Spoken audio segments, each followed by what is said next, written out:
Hello and welcome to the Last Looks podcast, a show where we catch up with talented hairstylists and makeup artists in the film and television industry.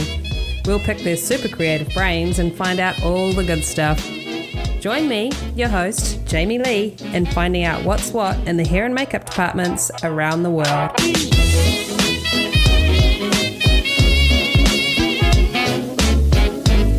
And now, a word from our sponsor. Welcome to the Last Looks podcast, Melanie. Thanks for having me. I'm delighted to be a part of your podcast. That's awesome. Now, can you tell us how the product development team at Hask Haircare decides which products to launch? Sure, of course. For Hask, deciding what products to launch is a process that involves looking at ingredient and product, fragrance, and texture trends within the hair care, skincare, and the overall beauty market. We find inspiration not only in beauty, but also through trending and unique exotic ingredients within the beverage, food, and even the wellness categories. We look to the prestige and professional hair care markets for inspiration of new and unique products or forms that we can bring to the mass market at a more affordable price. In addition, we review the white space for our brand, like what is missing in our line or collection, and review feedback from our customers, and especially the hairstylists who support our brand. Most importantly, the team at Hask ensures that we love the product before we bring it to market. We do extensive in-house testing, as well as consumer testing to get the right products, collections, and fragrances. Runs like a well-oiled machine. I like it. So tell us about one of Hask's top hair care collections. I'd love to. We have the Hask Biotin Boost collection. This is our thickening collection formulated with a tri-level thickening complex of biotin, collagen, and coffee. And the system has 4 products. The Biotin shampoo and conditioner are designed to volumize, strengthen, and fortify hair. They transform your fine, flat strands into voluminous, thicker-looking, stronger, and softer hair. Sounds like a little of what I need. Then if you're looking for great styling products to create a thicker, fuller look, the Hask Biotin collection provides 2 terrific options as well. First, there's the Biotin 5-in-1 Leave-In Spray. This is a multi-benefit leave-in spray designed to add volume and thickness to fine, thin hair. It works small miracles by thickening and adding body, providing thermal protection, controlling frizz and adding shine, preventing breakage, detangling, and moisturizing. And there's also a Hask Biotin dry shampoo. Oh, I love a good dry shampoo. Don't we all? Designed with ultra-fine rice starch, which provides long-lasting oil absorption, this lightweight formula acts quickly to soak up oil, sweat, and odor, and provides incredible texture. It leaves your hair fresh and clean with visible lift. Amazing stuff. Melanie, thanks to you and Hask for being part of the podcast today. Jamie Lee, it was a pleasure to be here today. Let me leave you and your listeners in the industry with this. The Hask brand welcomes the opportunity to continue building our relationship with the Hollywood styling community. If we can support a project you're working on, send us an email at hask@stonemanagement.net. We'd be happy to help. That's awesome. Thank you. Thank you. And now, our feature presentation. Today on the Last Looks podcast, I'm speaking with makeup and hair designer Sarah Rubano. Sarah shares her journey of becoming a makeup artist and how she went from LA to New Zealand. Sarah has some super insightful advice that she lets us in on, so be sure to sit back, relax, and be inspired by the infectious passion Sarah has for her work. Pictures up. Last looks. Rolling. And action. Welcome to the Last Looks podcast, Sarah. Thank you, Jamie Lee. Nice to have you here. Oh, thank you so much for having me. I'm thrilled. I'm honored, of course. Hey, now I would like you to finish this sentence for me, okay? Okay. Once upon a time, there was a girl named Sarah, and when she grew up, she wanted to be... Wanted to be creatively realized in some way. Okay. Yeah. So what was the first thing little Sarah did to make that happen? Well, oh my goodness. It's just from where I'm sitting right now, there's just so many things that stacked up leading to where I am right now. But, you know, I think my first influence as a child, my first creative influence was my mother. She was, of course, an Avon lady, which was delightful as a child because I had those tiny little mini lipsticks to play with.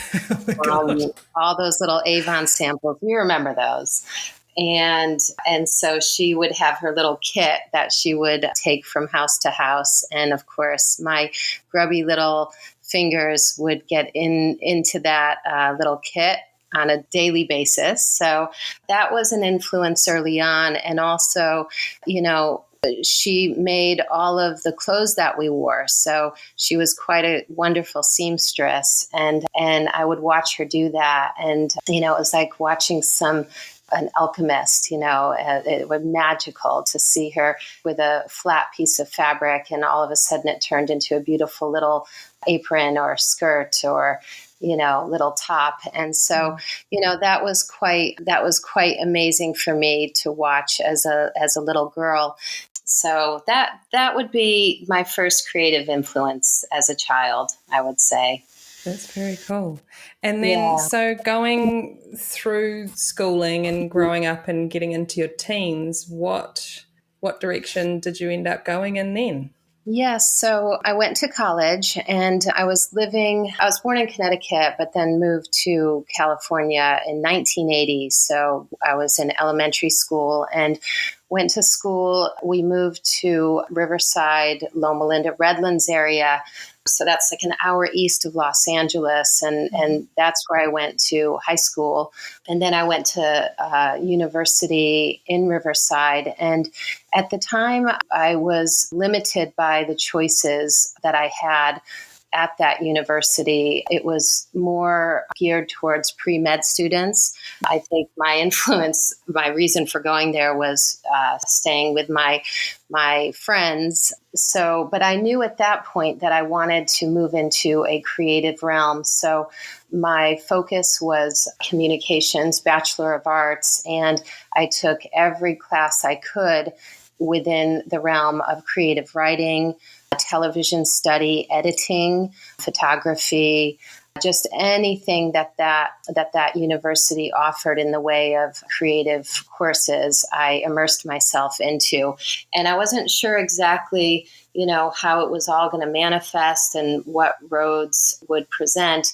But I finished my term there. And so I do have a Bachelor of Arts in Communications. Writing was a focus for me for quite some time. But after college, moved out to Los Angeles and started working to pay rent. And that meant working as a waitress and doing all the odd jobs to just make ends meet, as we all did in our early 20s, late teens. And being in Los Angeles, of course, you're just in and amongst an incredible community of artists of all types, musicians, actors, all the technicians that we are familiar with on a film set and a television set. And so I started developing friends within all of those arenas. And it was so exciting and so dazzling just to see how the creative fields could blossom and grow and opportunity within each of those areas. So I pretty quickly had my eyes set on costuming and makeup. I knew those were areas that I wanted to develop and had, heartfelt interest in, but wasn't sure exactly how to get there. And so at that stage, simultaneous to all of that all those interests starting to peak and perk up, I got a job as a production assistant on a television show called Relativity. So that was like the early 90s. And it was all administrative, but because I had just come from, college study, I felt, really honed in my administrative skills, which was very helpful. So that was my foot in the door. And I told the producers, once I got to know them and the office coordinators, this is just temporary. This is just so I can, get my foot in the door. And I want to, if there's any opportunity, move down into the costume department or down into makeup department, because a 2-story building and in Culver City. And that's where, the makeup department was set up and costume department was set up. But because it was union and I was not union, they said, well, that's going to be impossible because you'd have to be in the union to be involved in those departments. But, I still would just poke my head in every chance I could get just to see, the inner workings and ask 1.5 million questions and bug them like crazy. And so that little period was about 6 months. And I met a art department lady, Awana Bogdan, who was moving on to one of the Godzilla films, the one with Matthew Broderick. And so that one was actually, I think, released in 98, but the pre-production was that for those films probably started in 95, 96. So she asked me to come over to work in the Creature Shop and run the office there. And so I was, of course, delighted because it was a step closer to, it was opportunity to work within a creative environment. And even though my responsibilities would be more administrative, I was basically immersing myself into a collection of artists that were just like the best in the business. It was essentially a who's who of makeup effects people. Gino Acevedo, and I would go and just talk to him and watch him paint, Gabe Bertales, Jose Fernandez, and I would sit there and watch him sculpt and ask him questions and get pointers. Tom Flouts and, Steve Wang, Marilee Kanega, incredible fabricator. And so all of those people were working in that building run by Patrick Tatopoulos, who was, of course, the creature designer. And we worked in that building for over a year. And within that time, there was a lot of self-study, and I just immersed myself in that world and the influence that those artists had on me during that period was actually life-changing because it opened up I was able to see what these creatives were able to do, like with their talent, but how they were able to contribute to storytelling with, just building things with their hands. And so at that point I was hooked. I wanted to be in that world, in that bubble. And after that film ended, Marilee Kaneg had me do some apprentice work with her. And so she carried on doing some projects with Patrick Tatopoulos.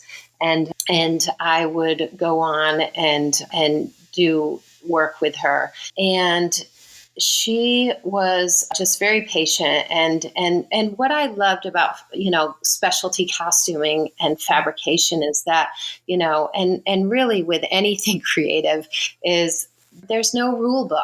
Every job is so different. And even if you're getting to a very similar end result, how you get there is going to be different for every single job. And so that early chapter of fabrication really helped me with thinking outside the box and learning to be a bit of a MacGyver of sorts and finding that I was actually really good under pressure when there was no rule book. And so there was a period of that type of self-discovery. So for a while, I continued developing in that area. I had the wonderful opportunity to work, over at Henson's, the Jim Henson Company under Julie Zobel. And then, of course, K&B with Beth Hathaway, and then working over at Steve Johnson's when it was, Edge Effects and Masters Effects as well. So I started doing, the makeup effects circuit and just, learning so much. And in and amongst that, being exposed to a lot of the prosthetic makeup artists that would be working with the fabricators to complete a look. And so looking at that and feeling so amazed by it because, of course, growing up, I was so blown away by, the star, it's the same story as all of your other prosthetic makeup artists that you've interviewed, watching the transformation of the Werewolf in London, watching, Harry and the Hendersons, going back to like Land of the Lost and watching, those Slee Stacks on that TV series, loving the Jack Pierce stuff, Bride of Frankenstein, and, and then later, The Abyss and Aliens and all of that stuff was so exciting. And those were the shows that I really got into.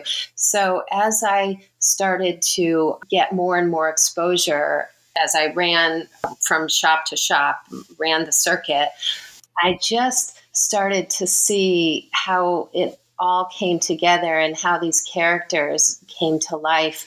And I was dazzled and excited and just felt like I had found an area that that had no ceiling, like that it was just the opportunity would be endless. And there were so many wonderful things that I could potentially be a part of. So I just really, Jamie Lee, just put my head down and my bum up and off I went. So I remember sitting on my couch, and I think it would have been, oh my goodness, early 2000s. And I got a call from Beth Hathaway, and she was, of course, at K&B at the time. And she said, hey, we've just been awarded The Lion, the Witch, and the Wardrobe. Come on over and join the fabrication team. And of course, that was one of my favorite books as a child. And so I just remember that moment, because that was a pivotal moment in my life. I remember sitting where I was, sitting there on the couch and getting that call, and that feeling that I got from that opportunity that had just come to me. And of course I said, yes, please, when do I start? And so I started on that, and we prepped for a long time. It was probably at least 6 months of prep. And That's good. And yeah, it was a long prep, and there was a lot to build: centaurs and minotaur bodies, all the muscle structure that, we had to build into those beautiful suits. And so then there was the first wave of people coming over to New Zealand, and Beth was not able to be in that first wave at that time. So she said, Rubano, we need a fabricator. And Howard said, Rubano, come on over. It'll be me, you, and Tammy Lane. And we're gonna be doing the Tumnus character, and there's going to be a shit ton of hair laying all over his body, and the prosthetics and all of that, which of course Tammy and Howard would be doing. And so I was part of that first wave. And so in 2003, end of 2003, 2004, I started packing for New Zealand. And for a year I was on that project. It was almost a year of shooting and then shooting in New Zealand for The Lion, the Witch, and the Wardrobe. And that for me was where everything shifted. And basically I felt like, I had danced around makeup and prosthetic makeup for a decade or so, until Howard Berger said, gave me the opportunity to expand and grow, and basically put some brushes in my hand and say, go for it, girl, do it. And I remember, obviously I had done, some self-study. I had assisted and this and that and the other, but it was the first time that I properly, got to fly solo in application and painting and all of that. And I had the support of Howard. And you know what? Right away, it felt like I was home. Yeah. I was like, this is it. This is it for me. And I was good at it right away. I felt confident. I felt excited about my potential, and I felt there was promise there. It was the first time in my life, really, that I just felt like I had something that I could just call a career, that I would work super hard at, to grow as much as I could. And I felt like I had landed there. And from there, I felt like a tiny little seed that was just about to, burst open. So really, that's when, so 2003, 2004, that's where the shift happened for me from, fabrication, specialty costume into, makeup. Yeah. Well, that's so cool because, going from being a PA in the office to them going, no, there's no hope in hell. It's all union. You can't get in there.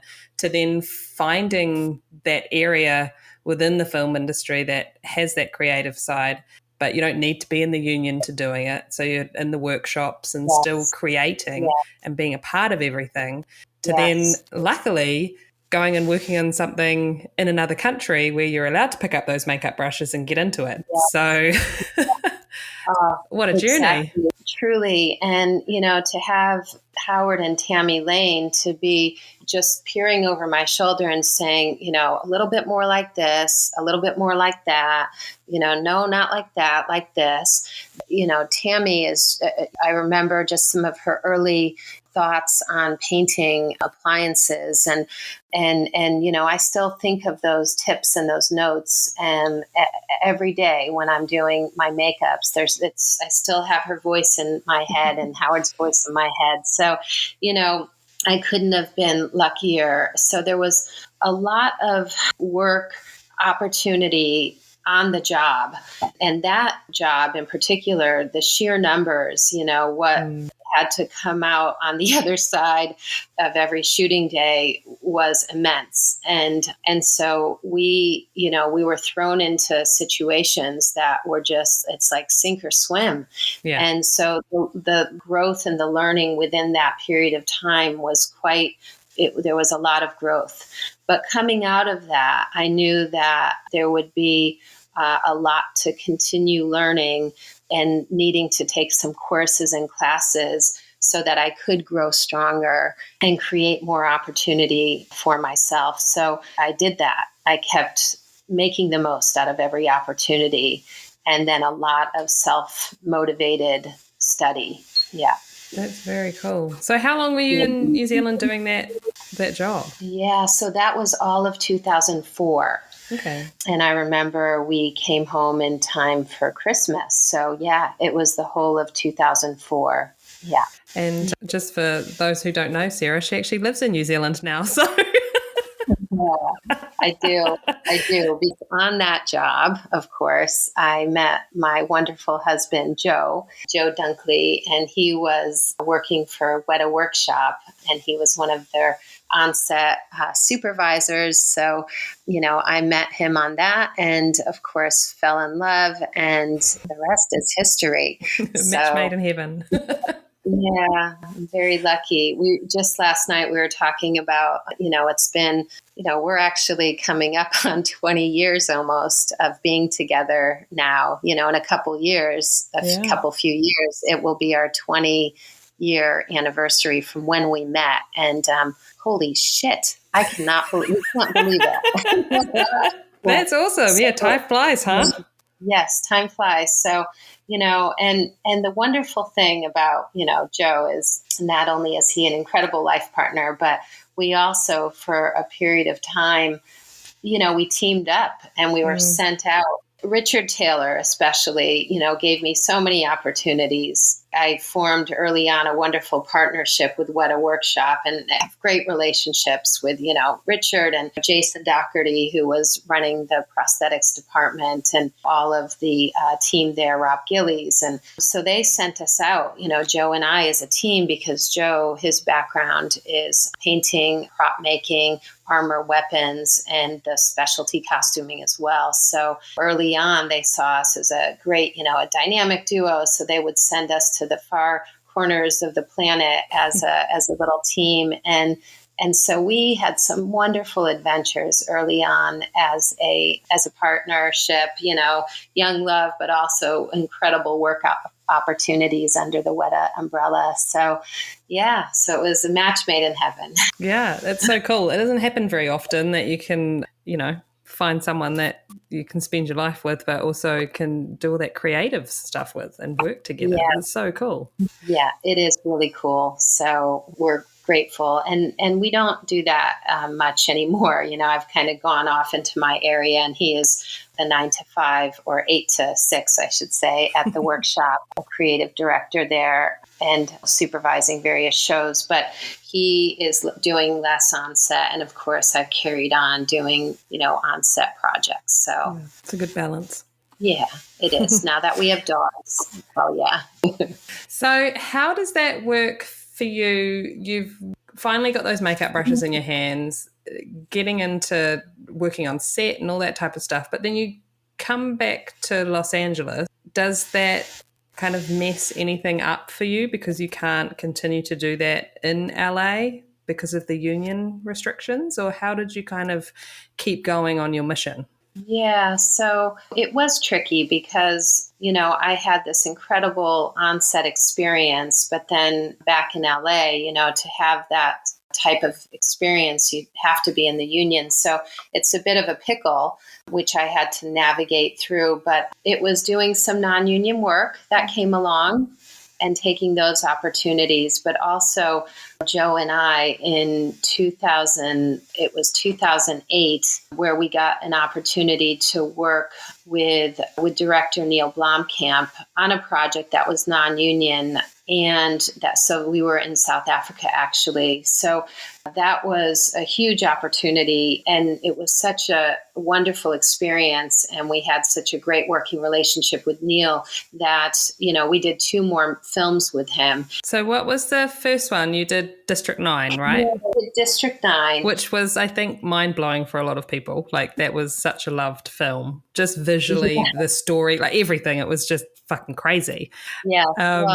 It was, Joe and I we signed on to that project in the 11th hour. We didn't know really what it was going to be. We just knew that there was going to be a massive kit, and we were going to be in charge of everything from, a very big prosthetic makeup all the way through to, all the makeup effects, elements, props that were of a makeup effects, flavor. And, so we also had guns, and we have fabricated suits. So it was a very big kit that we were in charge of. Yeah. And when we went over to Johannesburg, we hired locally. So thankfully we had Yaku Snyman and some of his crew come on, and Emil, his brother, who was great with, animatronics and the mechanics behind all that. So, but when we went over there, it was like we had no idea what we were landing into. And we were so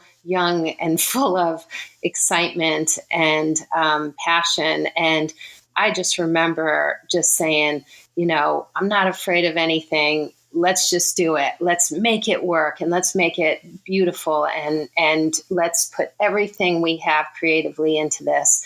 And we did that. And we had some massive challenges that film, from, the working locations, working in the slums, to, just the conditions of, the trailers were tricky, having a crew that I had never worked with before and relying on their ability to help us get there. It was all quite scary, but also incredibly exciting and stimulating. So we just rocked right through that. But we had no idea, what this project was going to be. Charlton Copley was improvising his way through most of it. And I remember finishing, we wrapped, and Joe and I looked at each other and said, whew, wow, what an experience. And what the hell is this going to be? What is this movie going to be? Yeah. And so to our delightment, when it did hit the screen, we just, it was all better than what we could have ever imagined. Yeah. No, it was very cool. I still remember going to see it and just being like, walking out going, I have not seen a film like that before. That was cool. Yeah, it was super cool. And of course that got us to, one of the bake-offs with the Academy, which was really exciting and awesome. Felt like just an incredible honor. So I guess, we formed a very strong relationship with Neil Blomkamp, and his next film was in Vancouver, Canada. And I was also, I had Charlton and I had a great working relationship as well after all those hours spent transforming him into, as he started to go through that metamorphosis into the alien. So we just got to know each other really well. So on Elysium, we did a couple small little projects here and there. And on Elysium, I was able to come in as an actor request. So that was my breakthrough into the union, which was really important at that time because, of course, opened up a lot of doors. So that was, I think 2011 or so, or 2011 perhaps. Yeah, so I've been in the union for a decade, and it is if you're living in LA, you got to be in the union, as you know, Jamie Lee, and it's a great group of artists, and just the opportunities are wonderful. So that was my step in that direction. That's awesome. And what kind of work were you doing on that film? Yeah, so on Elysium, we had a lot of tattoo work. Of course, we had prosthetic work, a lot of makeup effects, gags. But I was doing Matt's makeup every day, and he went through quite a transformation as well from, well presented and polished. And, I've actually made a career of visually aiding my characters, my male leads through all kinds of wild transformations. So, that was another one for me. And yeah, just a pleasure to work with Matt, of course. He's such a pro, and it was yet another honor. But he had that, surgery on the back of his head in the storyline. And that was probably my first time working with encapsulated silicone. And it was just, a beautiful application. So easy compared to previous applications with, foam and gelatin. They all have the pros and cons, of course, but, the encapsulated silicone is so quick and beautiful and translucent. But also on that project, some of our characters, they're meant to be branded, and it's almost like, someone carrying a Louis Vuitton bag. They themselves, instead of just carrying a prop that's branded and trendy, they were being stamped with branding. And so we were at a workshop. It felt like it was the beginning of generating prosthetics in a 3D format that were then, milled and printed, those molds. And to me, that felt, quite groundbreaking. And the reason for doing that is because that branding needed to look, machined, and all those right angles had to be crisp and clean. And so it couldn't have any kind of organic, feeling to them. Right. And we tried to sculpt a few, and there was always that feeling of like, with these intricate patterns, you just can't get there with an organic format. So that was quite cool. And that was some of the work we did on Elysium, which we're proud of course. Yeah. That's very cool. So with these transformations that you do tend to help your characters go through, how do you kind of map those out? Do you have a way that you do it each time that you approach it, or is it different for each film? Because, you start with your character looking one way, and then by the end of it, that transformation's happened. So do you have a way that you approach that in general? I do. Of course, every, like I said earlier, every job is unique. And so that process is unique on every project. But what I try to do is when I'm reading a script, I just try to imagine that there is no dialogue in the storyline. So as I'm imagining that, how am I telling the story at these pivotal moments visually? How do I hit the creative notes so that the audience is feeling that layer without it being distracted by it?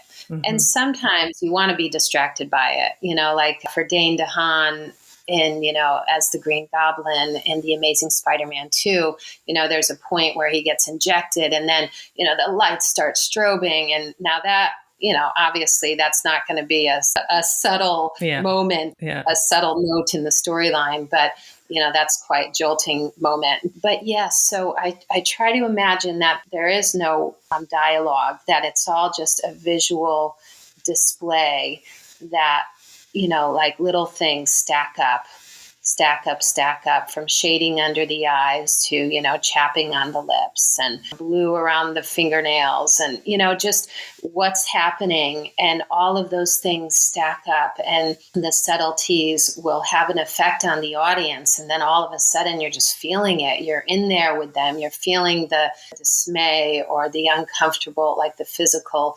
uncomfortable, moments that maybe this character's meant to be feeling. So yes, that's pretty much how I do it. I just break down my script in that way and then hit those notes along the way. That's awesome. Because I know that a lot of the time we don't have the time or kind of resources maybe to test out all those stages that character might go through. So do you have, is it helpful to you to have at least if you can test your beginning stage and your end stage so you can kind of gauge how that journey is going to go?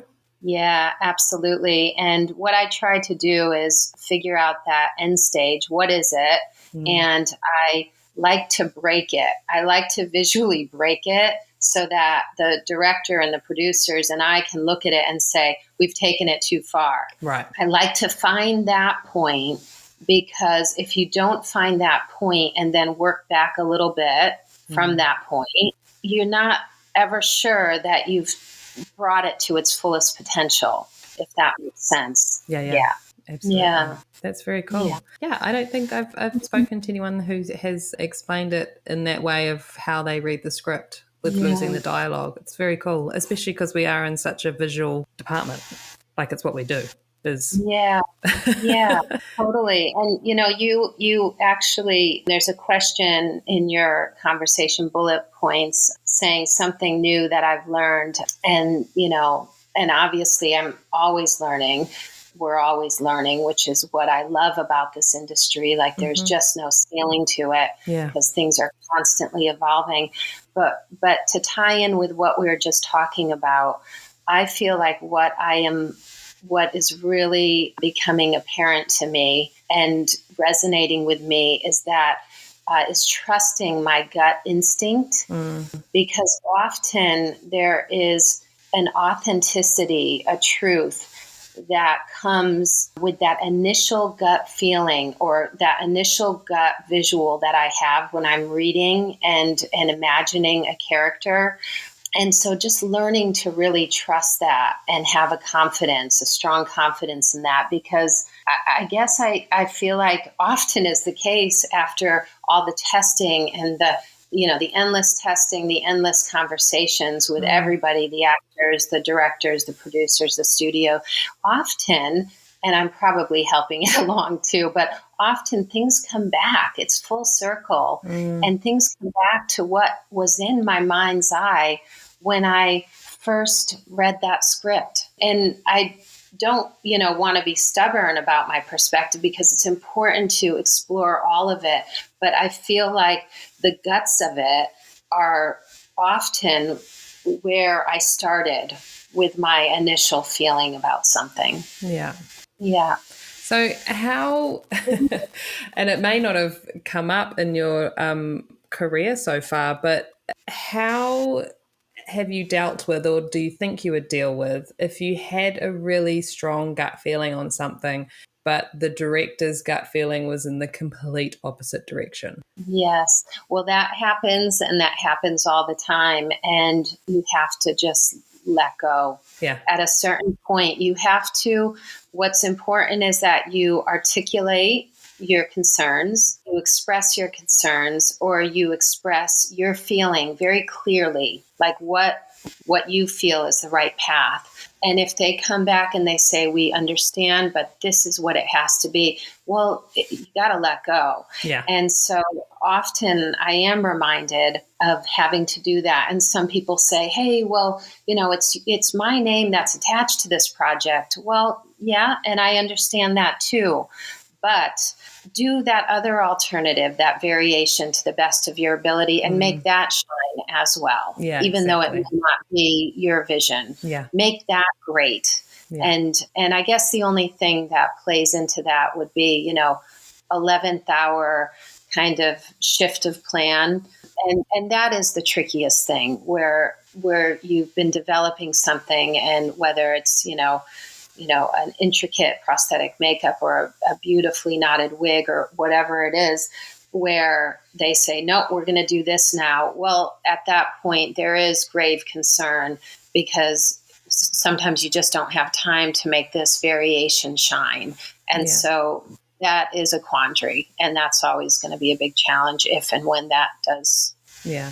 I think that's just a consistent challenge throughout the industry, is just learning to let go and breathe and be like, it's okay. Yeah. It's going to be what it's going to be. I've done my best. Yeah. Yes. It's okay. Yeah. Can't freak out over every little thing that happens, or you'd be a mess.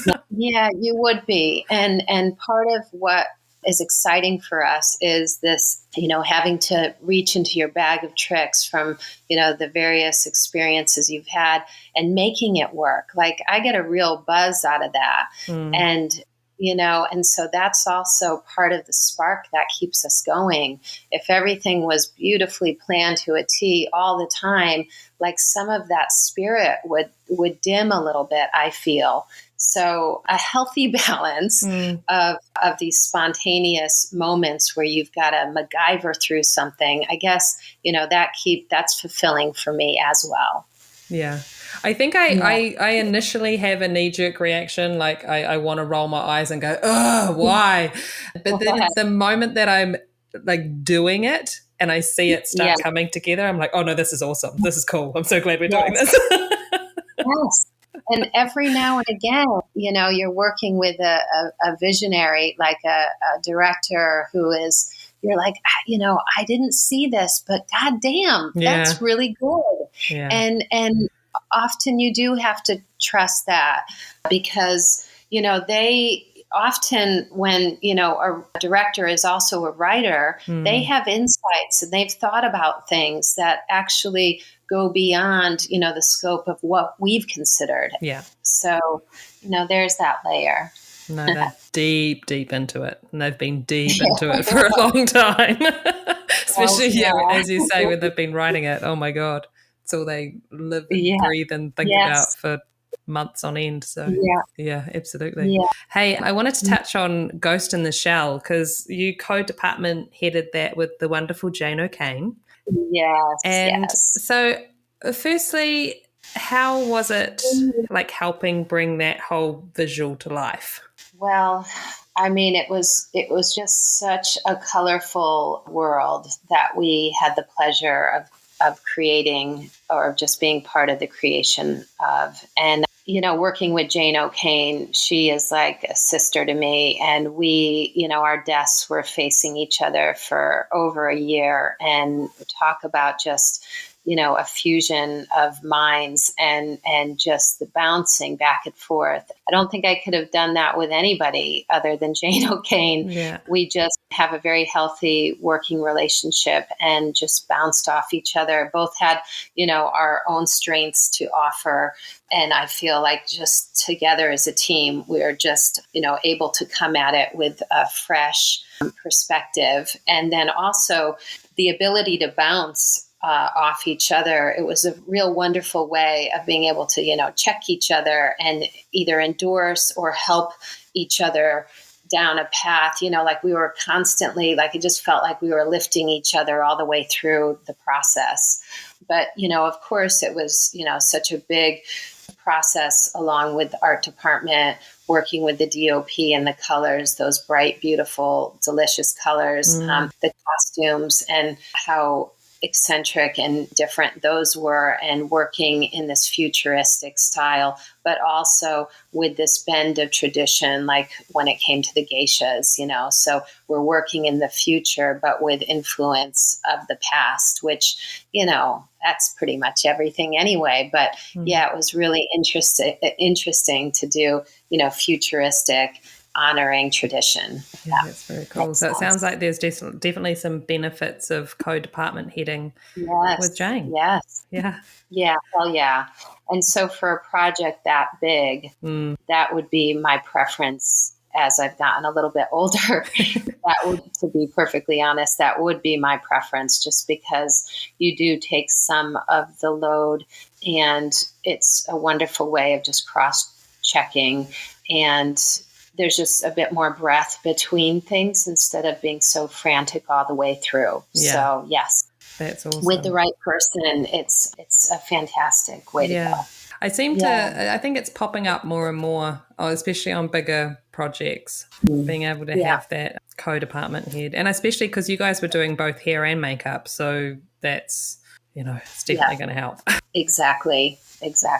So I do have to ask, Sarah, because I love asking this question, because it is, I think our line of work has so many challenges in so many different areas, but I'd love to know what the most challenging project is that you've worked on so far, whether it be just as a whole the project was challenging, or because it had one specific makeup that was super challenging, or it was the location. Yeah, what would that be? Yeah, oh my goodness, it's like asking. It's a tricky one, because it's like it would be like asking me, "What's your favorite?" or food, because they've all been challenging in their own unique way. Mm-hmm. Some have been, location challenging, like impossible. Some have been very difficult because of the creative climate and maybe not seeing eye to eye with the director. Some have been tricky because of the cast and maybe having somebody in a prosthetic makeup that wasn't really understanding what the full scope of that meant. And so the challenge is attached to that. And then also sometimes, just timeline, sometimes money, and not having enough money to get there, but having an ambitious vision and requirements. So it's tricky. It's a tricky question, but I would say that even though, District 9 was the most exhilarating of my careers, it was also the most challenging of my career, because we were actually not a part of the prep. Right. And it was, as I mentioned, it was a very ambitious kit, including all these, all the many different stages of the prosthetics as Vicus starts to transform. So, to not be a part of that, and then to open the boxes in Johannesburg and figure out how we were going to make it all work, that was a hell of a thing. Yeah. So, but then also the locations, and during that period in Johannesburg, there was a lot of rioting. So it was dangerous, so there was that layer in there as well. So I would say, although the most exhilarating, it was also the most horrifying, or the scariest, the most challenging, and super ambitious. And I think part of it, like I said, is because we weren't involved in the pre-production phase. So hit the ground running. Oh my God. Yeah, and then we were across the world from from Weta Workshop, who was supplying us the various elements to keep us fed and moving through the production. So, So I feel like it actually ticks a lot of the boxes that you were listing before you answered the question. Yeah. That's probably why it's up there. If I weren't younger and so passionate at the time, I wouldn't have made it through. If I had that challenge now, I don't think I'd make it through. Just leave me here in the slums. That's fine. I'll be fine. So you keep those projects for the young'uns. Oh my goodness. Yeah. So now that you're in a position where you're hiring people and putting teams together for different projects, what are you looking for when you're putting a team together? Oh, yes. I think people who take initiative is a big thing for me, because often we get so busy and focused on what we're doing. I kind of need people people know what to do, and they have to be self-motivating, and they have to have, intuitive way about their day, what needs to be done when, there's certain things that need to happen every day, all day, do the rounds, make sure everything's good to go. So I think people that take initiative, good work ethics, of course, skilled goes without being said. People who are skilled and confident, but also humble, that's important. And in the realm of humble comes, no fucking drama. Sorry. Now I put the F word. Oh God. But I do feel, well, that's true. I feel passionate about that because, we have a lot to get done over the course of a day and a week and a month. And when there is drama and when team is not supporting team, when my team is not supporting each other, there's a lot of energy put into that.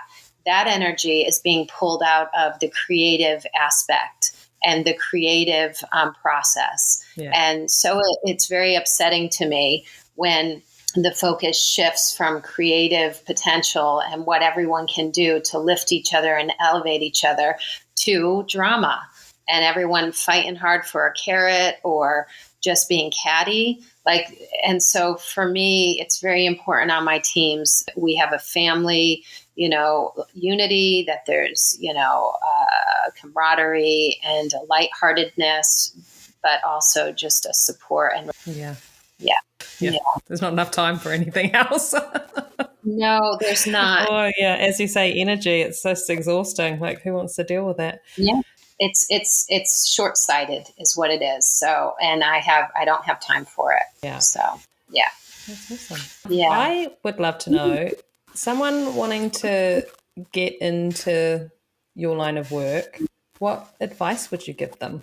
Well, I think we'll do everything and anything you can in the way of creating opportunity. So that means do study, whether it's self-study, whether it's raising your hand for apprentice work, take classes. If there's something that you love that you've seen in a movie or on a TV show, create it at home.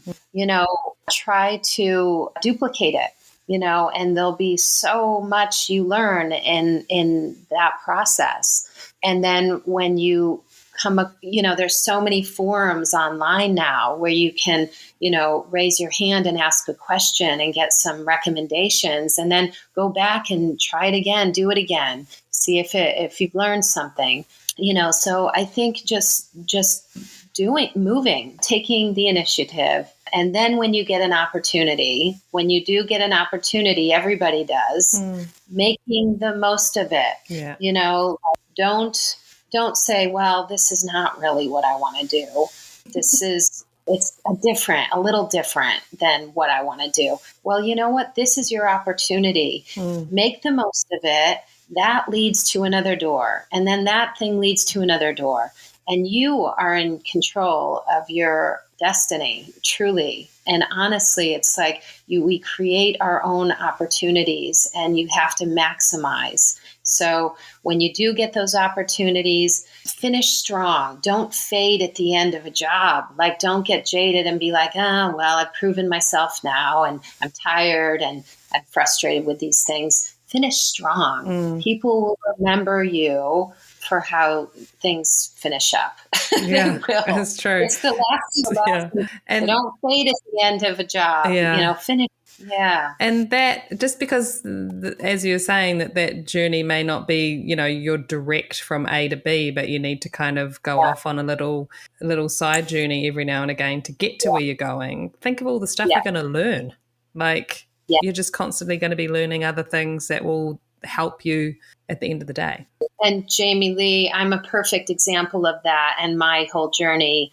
And I will tell you that even to this day, I'm using my fabrication skills in the makeup arena, pattern making, with prosthetics. It's everything that we experience leading up to our next thing. It's all helpful. Yeah. And, going to college and, that was my path. And all of those administrative skills that I learned through my studies, they have been so valuable for me as a department head. Oh my God. Because, yes. That's a big part of it. You can be creatively like genius, but if you're running a department and if you're not communicating well with the director, with the producers, if you're not, able to budget for your line producer, well, then you're not ticking that box. So then maybe perhaps department heading isn't for you. So that was important for me too. All those administrative skills, the filing, the everything. So yeah, make the most out of everything, truly. That's awesome. And I feel like I don't think I know the answer to this question, but what do you love most about what you do? Oh, goodness. I think just the color and diversity with the creative, with the creative aspect of it, the people connection, people from all over the world. I've had incredible opportunity to travel, working with extraordinary humans, from extraordinary directors to extraordinary performers, extraordinary artists, people who love to storytell, who are the best in the biz and who are living their fullest potential. So to be in and amongst that is so inspiring. I do love that. And I love being a part of storytelling. I love being a successful artist. I feel like it's a real privilege. Being a successful anything in this day and age is tricky, but to be a successful artist, I feel honored and grateful and privileged. And, for all of those reasons. Yeah. That's very cool. I love it. It's a perfect answer. Well, I think it comes through in just this whole time I've been talking to you. That's why I was just like, I feel like I know the answer to this question, but just through how you've spoken about your work and how passionate you are about creating. It's awesome. Yeah. Oh, thank you, Jamie Lee. You haven't gone bitter yet, lady. It hasn't happened yet. Well, no. As soon as that happens, we all have our moments, of course. But as soon as that ends, it's time to shift gears. So I feel a lot of love in my heart for what I do. That's awesome. Now, throughout the last 20 years of doing what it is that you do, what have you noticed in the industry that has changed? Yeah, oh goodness. Within the technology of makeup and prosthetic makeup, the technology has changed. And now that we're working with silicone a lot more than at the early days when I first got involved. But in a larger scope, film has moved to digital. So now we're at 8K. So, moving to HD, of course, the rise of VFX, but also I do feel like, there are a lot of directors wanting to come back to practical. I do feel like that's happening to a certain degree. I have just finished 2 films back to back with a prominent indie filmmaker, Ty West, and he's known for his horror films, but they're quite clever and colorful. He's quite brilliant. And so he is a director. He's a perfect example of a young director that is wanting to come back to practical. So in these 2 movies, X and then Pearl, we did a lot of practical effects, gags, huge prosthetic makeups, full transformations, and then subtle ones, everything in between. I even had Kevin Wasner come to New Zealand for the first film for X, which was amazing because we had some, ambitious makeups, but also some ambitious gags. And so he was a part of that, which was super cool. But so yes, the rise of VFX, but also, kind of come in full circle. I hope the practical stuff never goes away. I don't think it will. Yeah. I think the last thing I saw that was just kind of blew my mind in that way was Pinocchio. I was just like, oh my God, They could have opted for VFX on so many occasions in that film and didn't. And it was so nice to see. Oh my God, that film and Mark's work, the makeup work by the whole creative makeup and hair department, Mark Coulier, and his work in particular blew my mind. And I got that feeling inside of me that I had when I, was watching the Star Wars films as a little girl, feeling like, oh my God, these are practical, these are characters. They felt so real to me because they were real. Yeah. They weren't just, layered digital layers. They were practical, and you feel that in your bones. And I felt that in my bones. Pinocchio is a perfect example. And that was a film that came out last year, and it should be celebrated, and it will be celebrated. It just stunning and breathtaking, truly. So is that, if I was to say, what changes would you like to see moving forward? Is that one of the things that you'd like to see more of? Yeah, yes. But in particular, we need to come back to atmosphere and graininess in film. Like I always talk about that. Amen. Yeah. You're speaking my language. Because, like that crisp, clean effect, that's good for sports, and that's good for nature docos. Yeah, I totally 100% agree. Yes, but it's not for film. We need that fuzz to come back. We want those, we want that softness, that graininess. We don't need to see every corner so crisp and clean. So that is my hope. That's my hope for change in the future. And that is, I feel that very strongly. Yeah. Me too. Even if it's just as simple as my own personal well-being of being on set where they're just pumping in the Atmos constantly because they don't want it to look so clean and crisp and clear. I don't want to sit and smoke all day. Right through to the end result of actually watching it and being like, why? Yeah. So I keep saying, let's come back to film, but obviously that's not the answer either. But they just need to create a new norm in which the HD it gives us that layer of graininess that we love and miss. Yeah, that's true. The film I'm about to start they're shooting it on film, which wonderful. Is pretty exciting. But I was like, that's where the budget's going. Because, that's why everyone can't go back to film. It's just too expensive. Yeah, it is. But it's going to be a really cool experience, Jamie Lee. Like that is, it will mean that things are going to perhaps be planned a little bit better. They can't be so, we'll just do 20 takes. We'll just do rolling resets for 3 hours. Exactly. So within that will come all kinds of really cool revisits of, it'll be a revisit to the way things used to be done, and hopefully better planning, which will, I'm sure you'll embrace. So. Absolutely, lady. Of course. Love a good plan. Yeah. Now, I would like to sit you in your trailer and have you all set up. You've got all your makeup and hair goodies and tools and everything in front of you. And if I was to come in and take one thing away from you, what would it be that would just stress you out? You'd be like, no, you cannot take that from me. Please. Oh my goodness. My team would be able to answer this question for me because they know how sacred and how sacred this item is. But there is an incredible artist from Australia, prosthetic makeup artist. Her name is Catherine Brown. And many, many, many years ago, she gave me a brush. And it's this little stipple brush. And it looks like a disaster.